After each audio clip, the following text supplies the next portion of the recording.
Bien, continuando con el estudio del paciente politraumatizado, en esta ocasión vamos a ver el trauma en el paciente adulto mayor, el trauma geriátrico.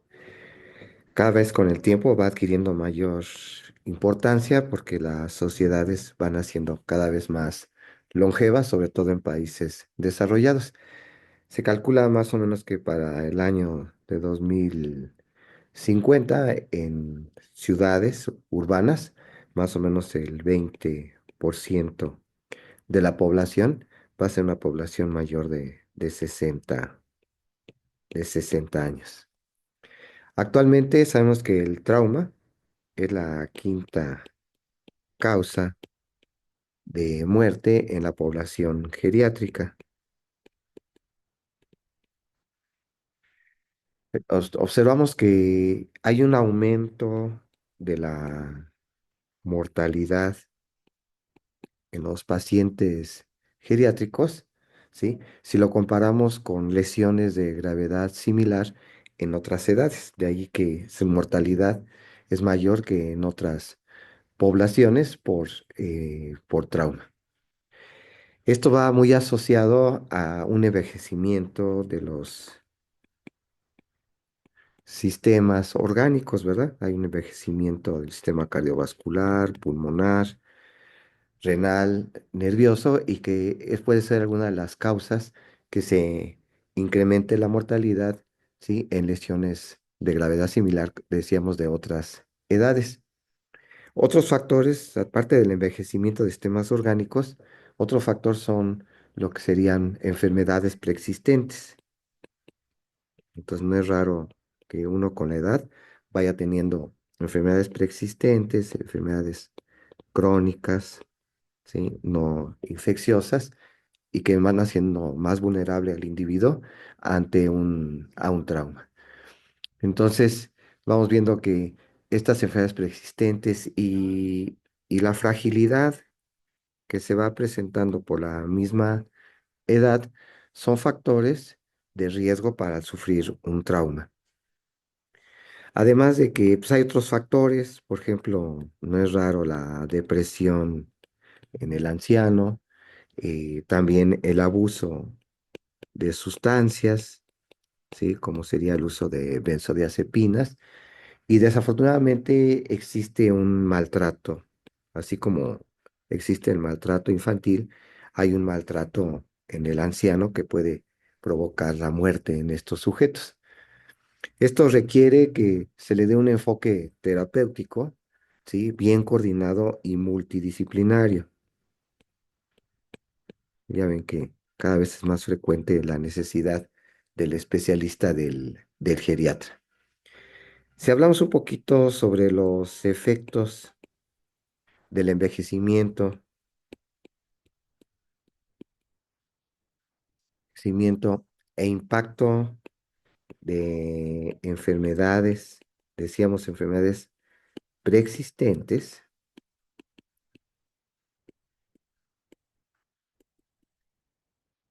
observamos que sí, con la edad hay una disminución de los mecanismos adaptativos y homeostáticos.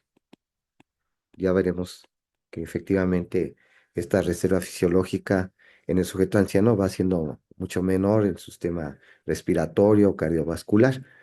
Entonces esto va provocando una disminución de su reserva fisiológica en este paciente anciano y los resultados pueden ser devastadores por edad avanzada, que decíamos que se aumenta, ¿sí?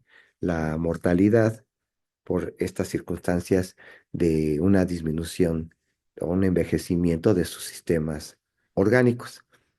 Es interesante que hay estudios epidemiológicos donde se ha observado que hay 5 enfermedades preexistentes al trauma en paciente geriátrico que influyen en los resultados, ¿sí? En estos pacientes.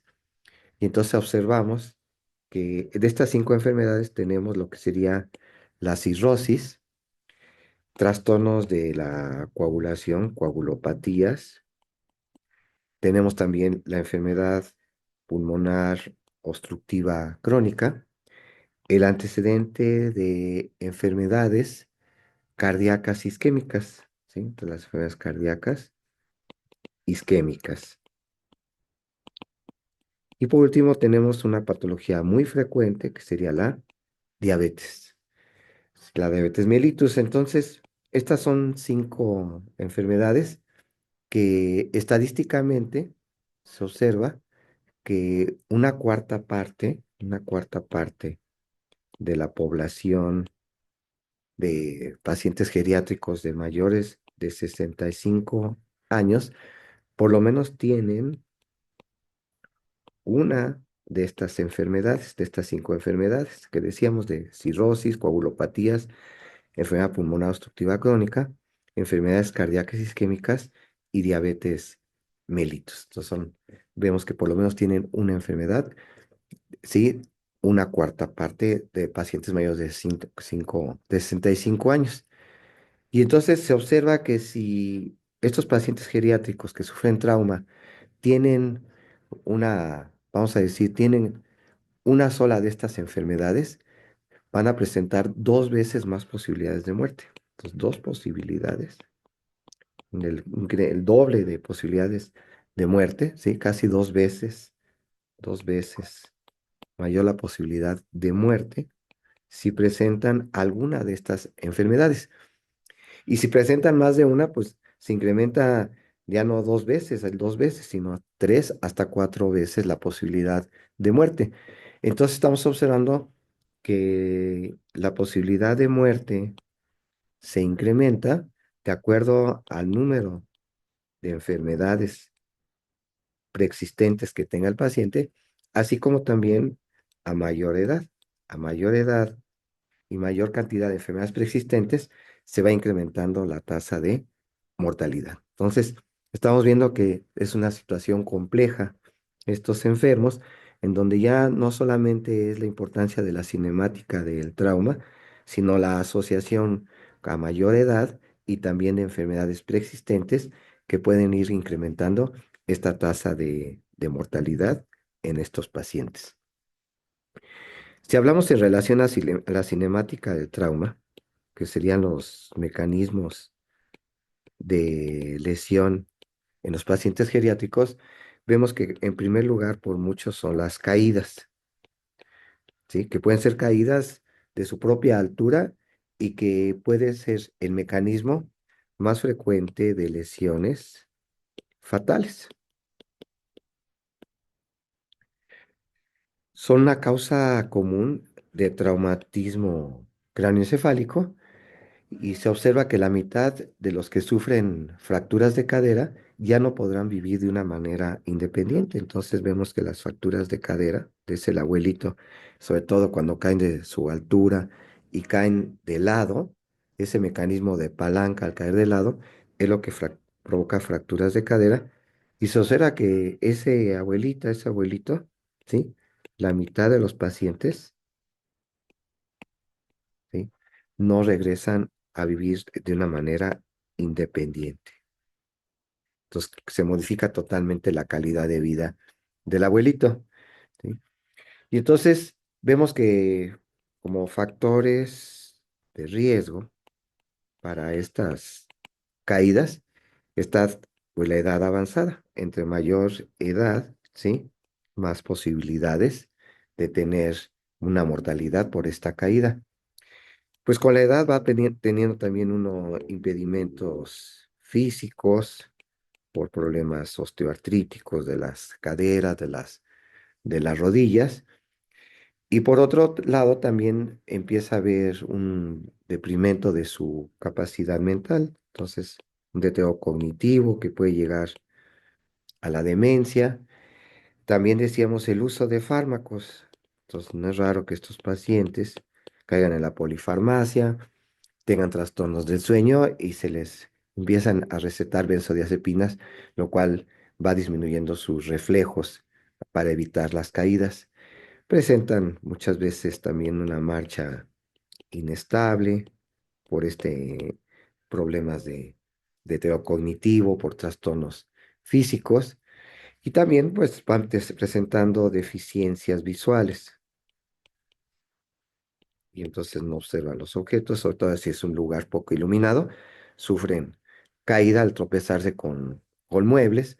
Por eso muchas veces las alfombras que están sueltas pueden ser un factor para que provoquen que se resbalen los pacientes.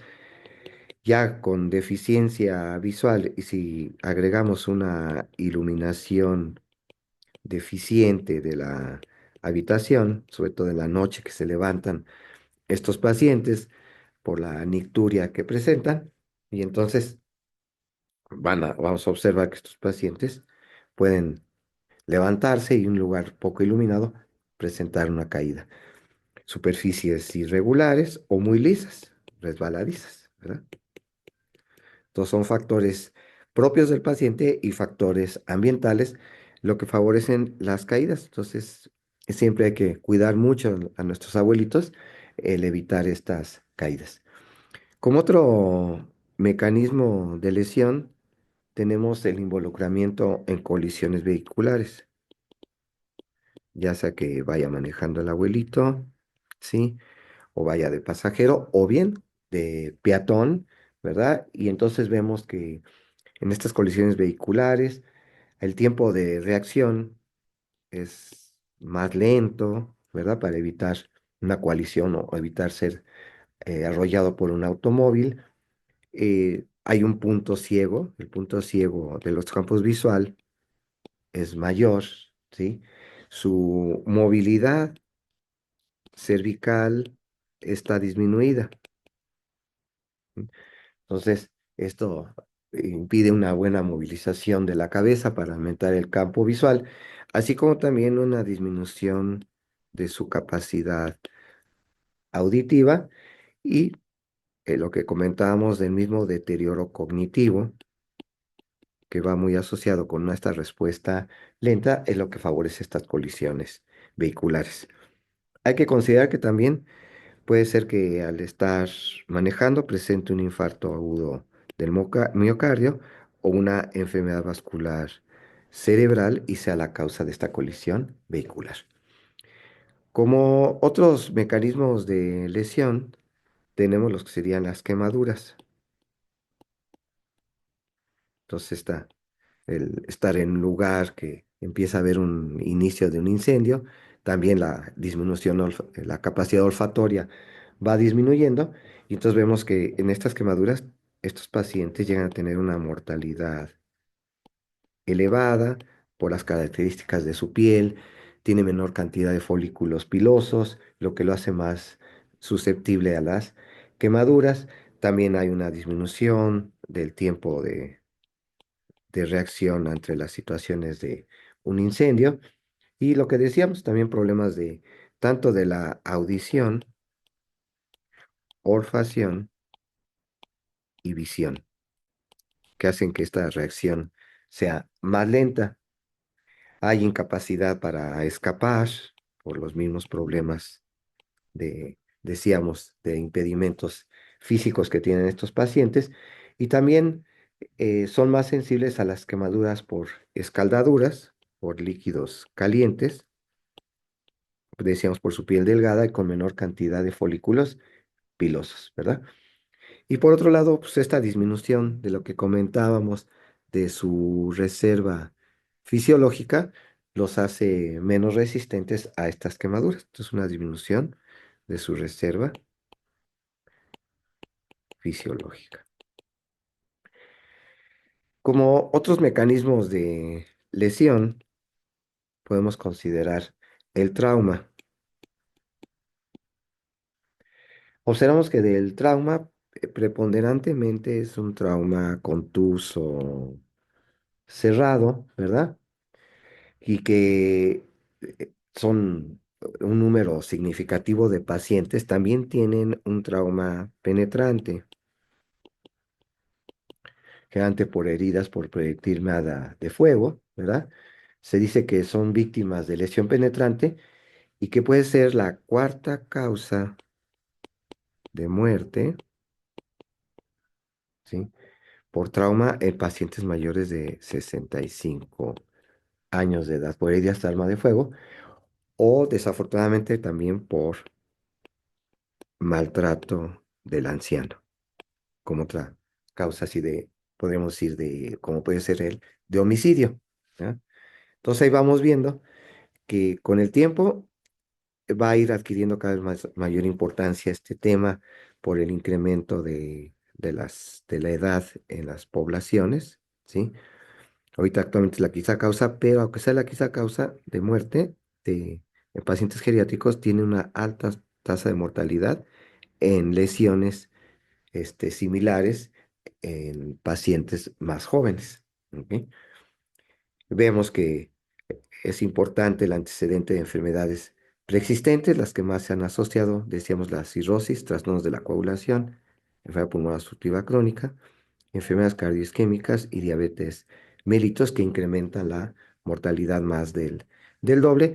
Y del mecanismo de lesión, el más frecuente son las caídas. De ahí que cuidar a los adultos mayores para evitar estas caídas que en muchas de las ocasiones son mortales y pueden provocar una discapacidad de por vida.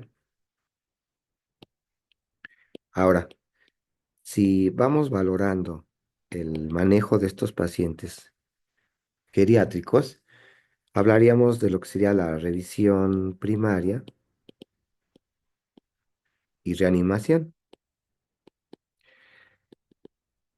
¿sí? Todas las prioridades siguen siendo las mismas que las que otros pacientes, que sería la vía aérea con inmovilización de la columna vertebral, problemas ventilatorios con hipoxia, problemas circulatorios del estado de choque, un déficit neurológico y una exposición rápida evitando hipotermia. Entonces, aquí es muy importante que debemos tener en cuenta los efectos del envejecimiento de los órganos y sus implicaciones en la atención, así como también el antecedente de enfermedades previas.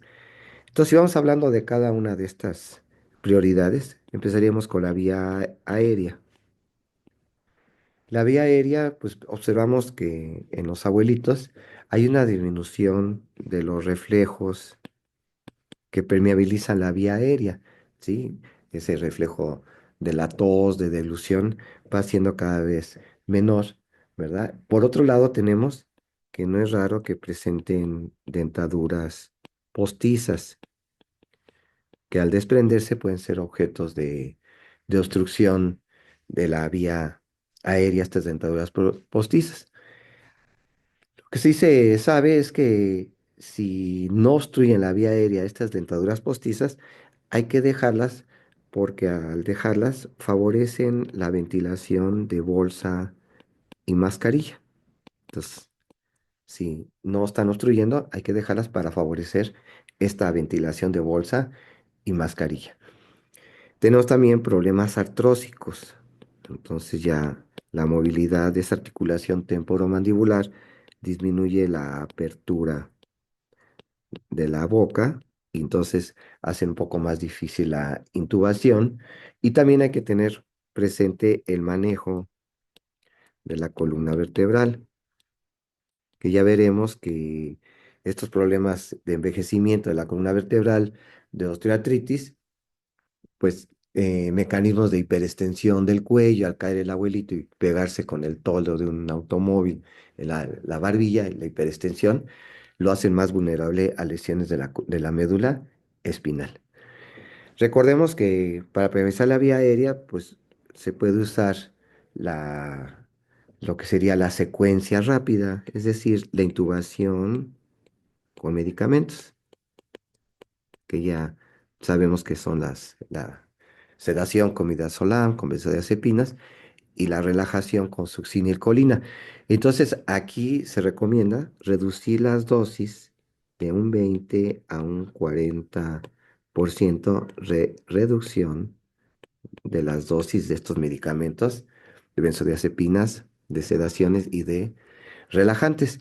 Esto es debido a que estos favorecen una depresión cardiovascular. Entonces se hacen más sensibles a complicaciones estos pacientes. Por eso es recomendable reducir ¿sí? La dosis de estos medicamentos ante una intubación de secuencia rápida o, ¿sí? Apoyada con medicamentos. Si hablamos ya de lo que sería la respiración y ventilación, la letra B, hay que tomar en consideración que la distensibilidad pulmonar está disminuida, así como también la distensibilidad del tórax óseo se encuentra disminuida. Entonces, distensibilidad pulmonar y de tórax disminuida. Esto lo que va a provocar es un aumento, ¿sí? Del trabajo respiratorio. Es más difícil la respiración. Entonces, hay más esfuerzo en el trabajo respiratorio y esto va a disminuir, muchas veces va a disminuir, sí, la frecuencia respiratoria y va a provocar también una hipoxia en estos pacientes. Por otro lado, decíamos que hay una disminución del reflejo de la tos, lo que no favorece una buena permeabilidad de la vía aérea, ¿sí? Con una disminución de la hematosis, es decir, de ese intercambio gaseoso a nivel alveolo capilar, además de trastornos de la biomecánica de ese tórax, que es la presencia muchas veces de sifoescoliosis. Y por otro lado, una disminución de la capacidad residual funcional pulmonar, funcional pulmonar. Y también un aumento de la colonización bacteriana, ¿sí? De la orofaringe, por estos mismos mecanismos que decíamos de disminución del reflejo de la tos, así como también de la deglución. Esto lo que va a provocar es un aumento, ¿sí? De la frecuencia del riesgo de neumonía. Entonces, una de las principales complicaciones de estos abuelitos, ¿sí? Es la neumonía, ¿sí? Y si esto va asociado a fracturas costales, pues aún más se complica este problema, ¿sí? De la respiración y ventilación por el dolor de las fracturas costales y más si se asocia a un tórax inestable. Si vemos problemas de la circulación, si vamos a la letra C, ¿verdad? Vemos aquí de la circulación. Estos pacientes pueden tener una frecuencia cardíaca y un gasto cardíaco fijo. Ya no hay esa respuesta vigorosa de cambios fisiológicos ante la hipovolemia. Y entonces la respuesta a la hipovolemia va siendo menor y esto se implica un aumento de las resistencias vasculares sistémicas, resistencia vascular sistémica por la aterosclerosis sistémica de estos pacientes. Y entonces, muchos de estos pacientes sabemos que son hipertensos, tienen el antecedente de enfermedad previa de hipertensión, por lo que una tensión arterial aparentemente normal, ¿sí? Es un estado ya de hipotensión relativa en estos pacientes. Entonces, un 120/80 en un paciente hipotenso ya puede ser un dato de un estado de hipotensión relativa, ¿sí? Entonces, vemos que es importante identificar en estos pacientes el estado de choque, es decir, la hipoperfusión tisular, ¿sí? Y entonces aquí es importante pues, una gasometría, como sería para ver el déficit de base en estos pacientes, así como también el lactato sérico. Aquí sí es importante para ir determinando esta hipoperfusión generalizada, ¿verdad? Y es importante iniciar la administración de líquidos y también de elementos de la sangre, de glóbulos rojos, concentrado plaquetario y plasma fresco. Y estos deben administrarse en forma adecuada para evitar una insuficiencia cardíaca por una sobre administración de líquidos. Para esto es importante un monitoreo de la presión venosa central para evitar esta perfusión de líquidos, así como también una ecocardiografía para orientar una reanimación óptima. Entonces aquí hay sí tener un monitoreo, por lo menos con la presión venosa central, para una reanimación óptima cardiovascular de estos pacientes, ¿verdad? Ya que pueden tener enfermedades previas, decíamos, cardiovasculares, ¿verdad? Y entonces también hay que reconocer un infarto agudo del miocardio, identificar algunas arritmias que pueden provocar un colapso circulatorio. Recordemos que estos pacientes tienen una frecuencia cardíaca y por lo tanto un gasto cardíaco fijo porque presentan una disminución de la sensibilidad a las catecolaminas. Entonces tienen esta característica que no es que produzcan menor cantidad de catecolaminas de adrenalina y noradrenalina, sino que hay una disminución de la cantidad de receptores. Presentan, decíamos, problema de aterosclerosis que aumenta las resistencias vasculares periféricas, ¿sí? Así por lo que va provocando lo que serían problemas de incremento de la poscarga con frecuencia cardíaca fija que decíamos, ¿sí? Es decir, que hay, a final de cuentas, una falta de respuesta clásica a la hipovolemia, con taquicardia, ¿verdad? Con vasoconstricción periférica, y entonces hay que considerar que estos pacientes pueden desarrollar una isquemia cardíaca, pueden presentar arritmias cardíacas, y entonces es importante tener una presión arterial basal, aparte de que pueden estar tomando medicamentos que alteren esta respuesta clásica a la hipovolemia, si están tomando beta bloqueadores, estos medicamentos cardiológicos. Muy bien.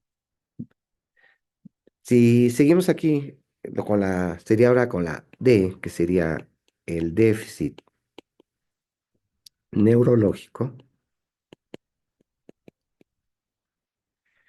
vamos a observar que estos pacientes tienen muy adherida la dura madre al cráneo, lo que hace menos factible la formación de hematomas epidurales.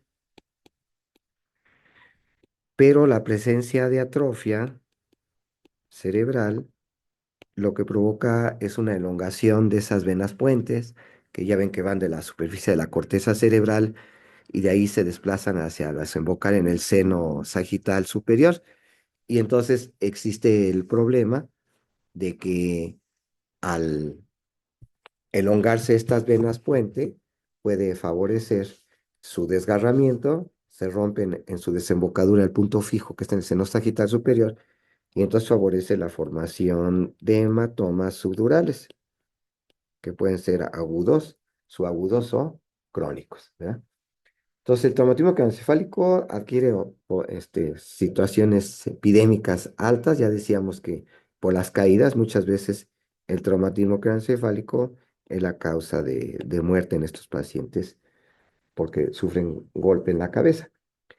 Y esto incrementa el riesgo, se incrementa el riesgo de hemorragia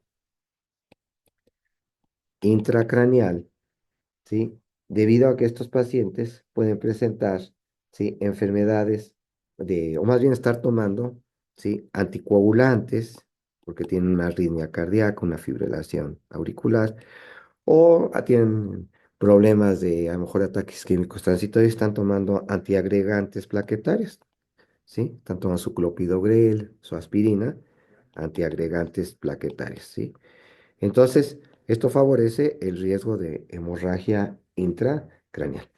Y por otro lado, decíamos los problemas degenerativos de columna vertebral, una espondilitis, ¿sí?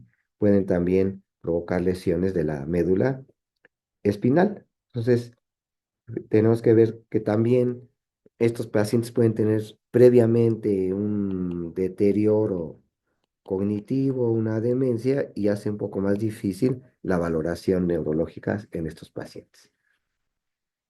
Si vamos con la E, tendríamos lo que sería la exposición, ya que se hace una exploración rápida de este paciente.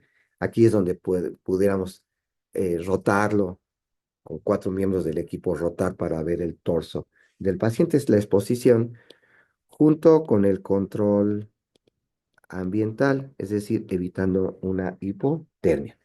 Estos pacientes, al igual que los pacientes pediátricos, ¿sí? Son muy sensibles a la hipotermia. Por una disminución de la grasa subcutánea. Por otro lado, no es raro que estos abuelitos ya tengan deficiencias nutricionales, cierto grado de desnutrición, además de afecciones médicas previas, de trastornos vasculares, insuficiencia vascular periférica en extremidades inferiores. Entonces, hablamos de afecciones médicas previas, ¿sí? Así como también medicamentos, terapias médicas que estén ahí paciente, y esto aumenta el riesgo de una hipotermia en estos pacientes. Así también como tienen una piel muy delgada, pueden presentar lesiones por presión, úlceras de presión, ¿verdad? Y entonces hay que tener cuidado con la tabla espinal larga, que allá a las 2 horas, en cualquier tipo de paciente, esta tabla espinal larga puede provocar problemas de úlceras de presión. Continuando este estudio del trauma en el paciente adulto mayor, paciente geriátrico, ¿sí? Hablábamos de las fracturas costales. Estos pacientes, pues debido a la disminución de la densidad ósea, ya de osteopenia o osteoporosis, pues los hace más frágiles a sufrir fracturas, entre ellos de las costillas. Muchas de estas fracturas costales son por caídas de su altura de estos pacientes o en accidentes vehiculares que sufren estas fracturas, y es la complicación más frecuente de neumonía, es la causa más frecuente de neumonía en estos pacientes. Se observa que hasta el 30% de los pacientes con fracturas costales llegan a presentar una complicación que es de la neumonía. Por eso es importante el control del dolor con analgésicos, ¿sí? Una higiene pulmonar. Puede ser que necesiten narcóticos para disminuir este dolor, pero recuerden que si damos narcóticos, estos pueden provocar una depresión respiratoria, a veces se asocian con un efecto paradójico que es una excitación psicomotriz, y entonces requieren un monitoreo estrecho estos pacientes si le estamos dando este tipo de analgésicos de tipo opioide, porque el dolor tan intenso que llegan a presentar estos pacientes. Valdría la pena recalcar que en el traumatismo craneoencefálico, ¿sí? Se ve que los pacientes ancianos con traumatismo craneoencefálico tienen una, pues, una posibilidad de recuperación menor que cualquier otro paciente, una recuperación menor que en otros pacientes más jóvenes, ¿sí? Eh, Sabemos que estos pacientes, muchos de ellos presentan demencia, presentan depresión. La depresión en el anciano no es nada raro, ¿sí? Y que esto es difícil de distinguir contra un deterioro neurológico por un traumatismo craneoencefálico. Y si esto va asociado con medicamentos de anticoagulantes o antiagregantes plaquetarios, pues esto va a provocar un aumento de la mortalidad en estos pacientes por traumatismo cráneo encefálico. Es pertinente el uso racional de la tomografía hacia computada simple, ¿sí? También es importante la reversión del tratamiento anticoagulante, que no es fácil, sobre todo en los nuevos anticoagulantes, ¿verdad?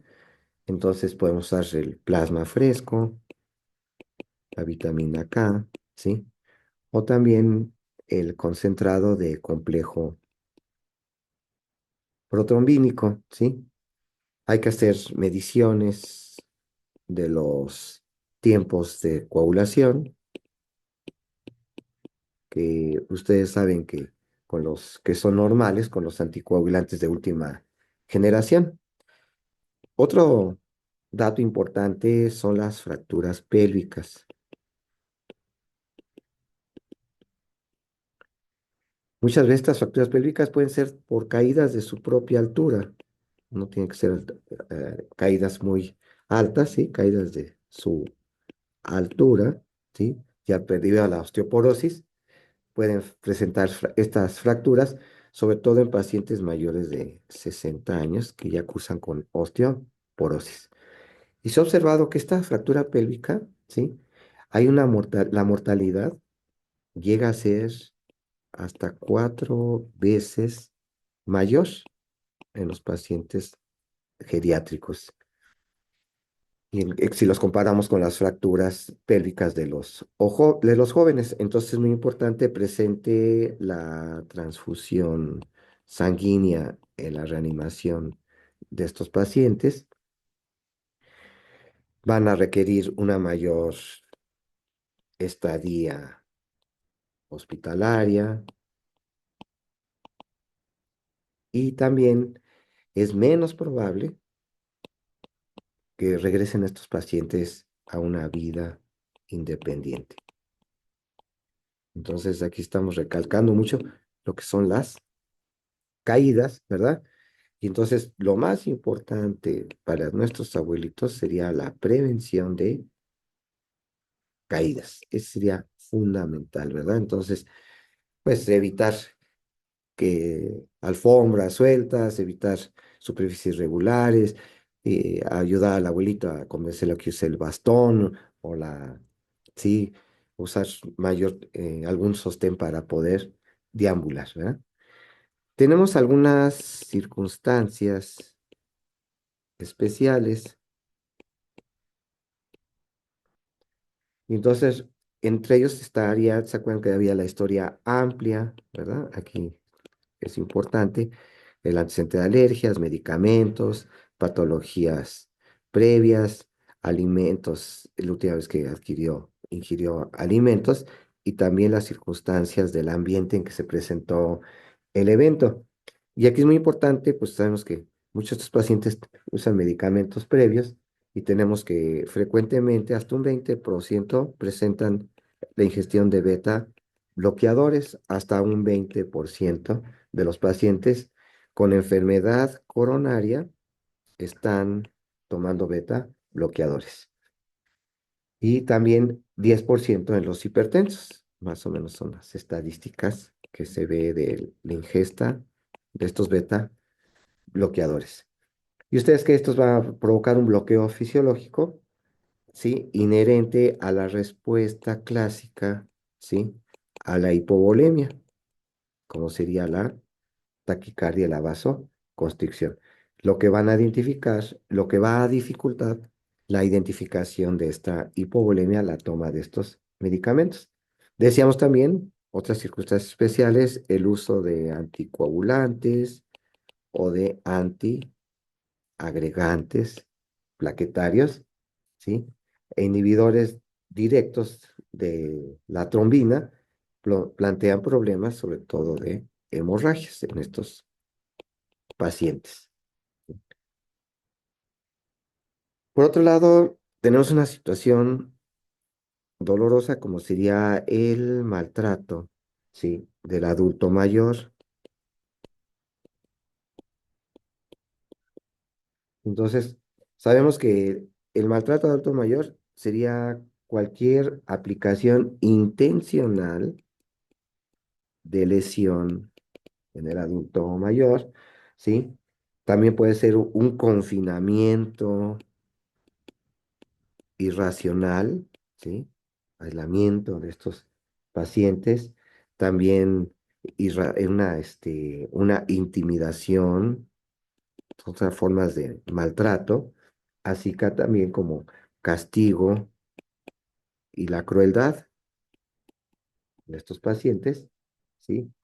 Que causa en los pacientes, le causa daño, le causa dolor y le provoca también angustia al paciente adulto mayor, ¿sí? Y entonces se habla de categorías, ¿verdad? De maltrato, con base a lo que estamos viendo, como sería el mismo maltrato físico de provocar lesiones, hasta un maltrato sexual, ¿verdad? O bien el descuido del adulto mayor, que es la negligencia, también muchas veces la explotación, una explotación financiera y física del adulto mayor y a final de cuentas también una violación de los derechos del anciano, ¿sí?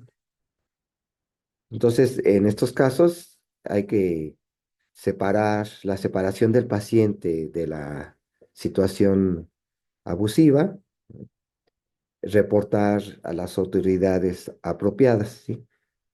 Se dice que 1 de cada 10 pacientes adultos mayores experimentan este tipo de maltrato, pero solamente la mitad se llegan a notificar este maltrato en el paciente anciano. Existen algunos datos en la exploración física que nos pueden hacer sospechar de maltrato del adulto mayor, ¿verdad? Como serían contusiones múltiples, ¿sí? Muchas de ellas juntas, agrupadas en la cara interna de brazos, cara interna de los muslos, ¿verdad?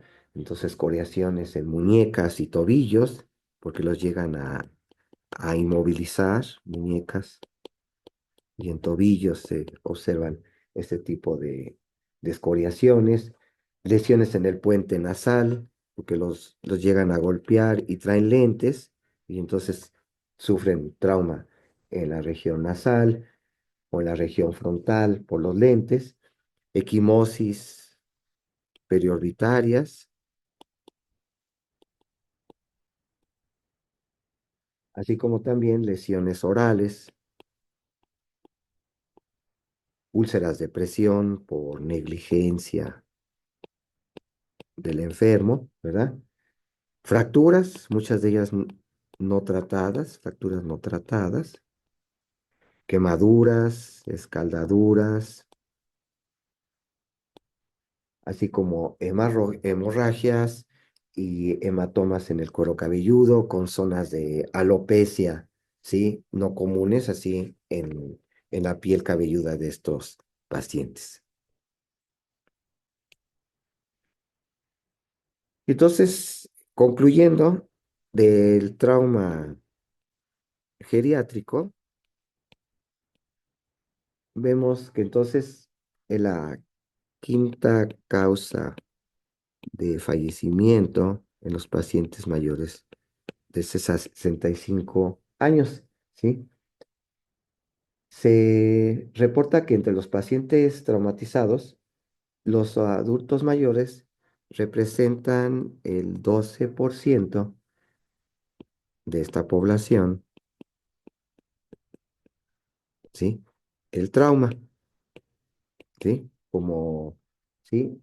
Los adultos mayores representan solo el 12%, pero representan el 30% de muertes debidas a trauma.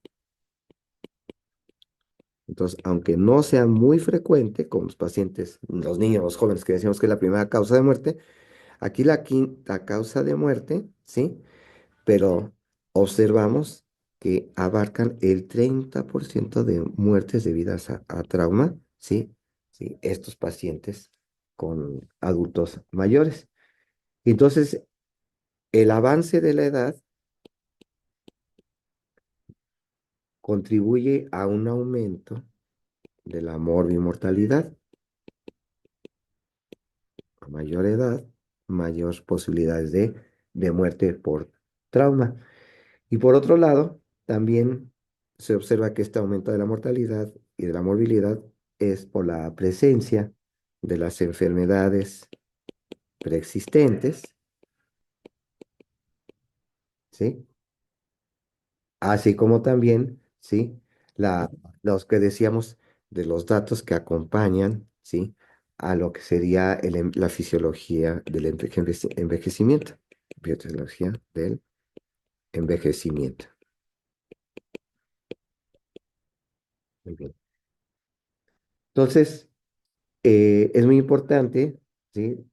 La conversación temprana del paciente con la familia, con el objetivo de la atención y decisiones